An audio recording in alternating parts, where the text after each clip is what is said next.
박근혜 대통령이 대국민 담화에서 조속한 국회 통과를 촉구한 법이 있습니다. 이른바 김영란법이죠. 지난 2012년 입법 예고가 됐지만 2년 동안 잠자고 있던 이 법이 세월호 참사를 계기로 다시금 주목받고 있습니다.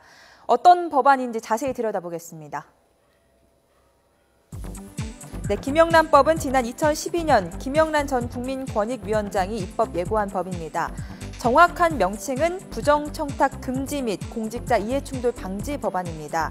크게 보면요, 공직자의 부정청탁과 금품수수, 그리고 공무원 본인의 이해관계와 충돌되는 직무수행, 이 세 가지를 금지하는 법입니다. 한마디로 공무원, 국회의원 등에 대한 반부패 기본법이죠.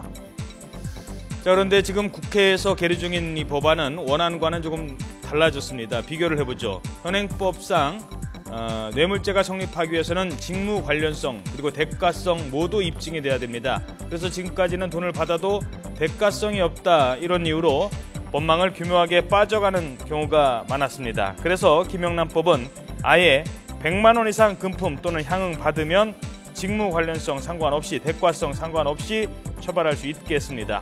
1년 뒤 나온 정부 수정안을 보면 그런데 직무 관련성이 있어야 처벌할 수 있도록 원안보다 후퇴한 중지안이 도출돼서 현재 국회에 계류 중입니다. 네, 만약에 세월호 사고 이전에 이 법안이 통과됐더라면 어떤 점들이 달라졌을까요? 세월호 참사 과정에서 제기되고 있는 의혹에 대해서 원안들을 적용해봤습니다. 먼저 한국선급을 비롯한 여러 민간협회에서 해수부 공무원에게 선물과 향응 제공했다, 이런 의혹이 제기된 상태인데요. 이게 사실이라면 금품 수수 금지 위반에 해당합니다. 또 해수부 산하기관 14곳 가운데 11개 기관의 기관장을 해수부 출신 기관장이 맡고 있다고 하는데요.